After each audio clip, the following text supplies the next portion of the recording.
catch me howling at the moon.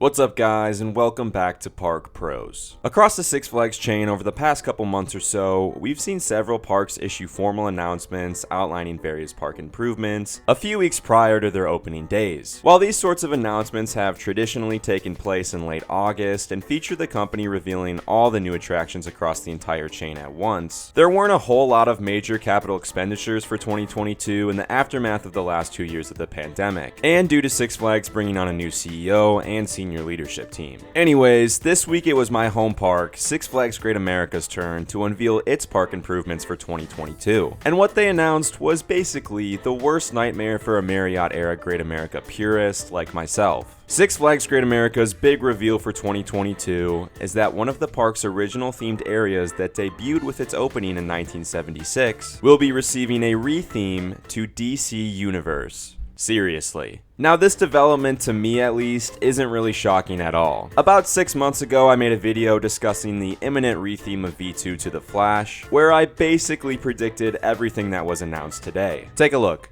What is the future of Yankee Harbor at Six Flags Great America? For those unfamiliar, Yankee Harbor is the New England harbor themed area of the park where all these aforementioned coasters are located. Yankee Harbor is one of the original 5 themed areas that Marriott's Great America opened with in 1976. In addition to these 3 now DC themed roller coasters, Yankee Harbor is also the home to Whirligig, a zero wave swinger, and Yankee Clipper, an aerodynamics hydro flume, 2 attractions that also opened with the park in 1976. To this day, Six Flags Great America still has all of its 5 original theme sections still intact, but with this V2 retheme, could Yankee Harbor be in jeopardy? The 2 original Marriott-themed attractions are now outnumbered by 3 DC-themed coasters, and we've seen swing rides similar to Whirligig get the DC supervillains treatment at parks like Over Georgia and Fiesta Texas. And while it would be a shame to see one of the park's original rides lose its Marriott theming, we've seen that Six Flags isn't above slapping DC theming on historic attractions. So it definitely seems like it's within the realm of possibility that Six Flags Great America could completely ditch the Yankee Harbor name and just rename the area to Gotham City or DC Universe or something stupid like that. In my opinion, it'd be shameful to get rid of one of the park's original themed sections, but at this point the DC IPs are so prominent in that area anyways, there's not really a lot of remnants left of the Marriott level immersiveness that Yankee Harbor once had. Still, it'd be a shame and very disappointing to see the park take another step away from the way Marriott intended the park to be themed and towards the blandness of Six Flags corporate theming.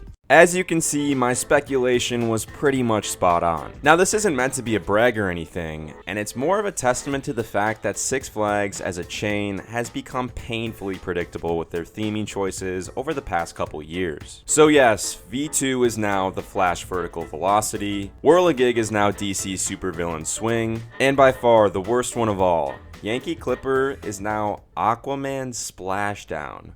Just why? The original purpose of the Great America Parks, which opened in 1976 in honor of the nation's bicentennial, was to tell stories of American history through themed areas that highlighted different aspects of the American way of life. Now it's no secret that since Six Flags took ownership of the park in 1984, many of the remnants of the original Marriott theming have slowly been removed over the years. But I guess I liked the fact that Six Flags Great America, up until now of course, was, at the very least, keeping the core of the park's original purpose by keeping around those original themed areas. And the one that really bugs me is Yankee Clipper. When the park opened in 1976, Yankee Clipper was probably the 3rd most popular ride in the park. Did we really have to slap the Aquaman logo on it 45 years later? And also, for those who don't know, Yankee Clipper is actually a twin flume and interacts with Loggers Run, which has its entrance and loading station in the Yukon Territory section of the park. But with Yankee Clipper now being called Aquaman, you have to question the future of Loggers Run going forward, because it would be extremely weird to have an attraction that's appropriately themed for its area of the park to be dueling with a freaking Aquaman ride. So is Loggers Run done now, or did you just not think that through? But hey, this is Six Flags we're talking about, and nothing they do really surprises me anymore. If the writing was on the wall and this DC area retheme was something that Six Flags was eventually just gonna do anyways, I, at the very least, least, just wish that they would have gone all in with it. The Flumes have long been rumored to be on the chopping block for years now anyways. Take a season, give goodbye rides on them, and retire them properly, then use the area near V2 to put in something like an Aquaman themed mock power splash, and save the rest of that space for a future coaster or expansion. That way, you're actually opening a DC Universe themed area with an actual new attraction, not just 3 reskinned rides. I get that it's the Six Flags model to slap DC on anything and everything, and it must be working for the chain if they're continuing to do so, but I just wish that Great America would have had a shred of dignity and respect for the park's rich history. To be frank, I honestly think this is one of the worst things the park has done in the last 20 years. If there's one positive to take away from the park's announcement, it's that the restaurant formerly known as Capone's is now being rethemed to Steelworks Pub to fit the area, and the patio behind it is being transformed into a beer garden. The patio overlooks the water by the Flumes and is one of the prettiest areas of the park. So I think this will be a great area to grab a beer, relax, and stare at the brand new Aquaman splashdown.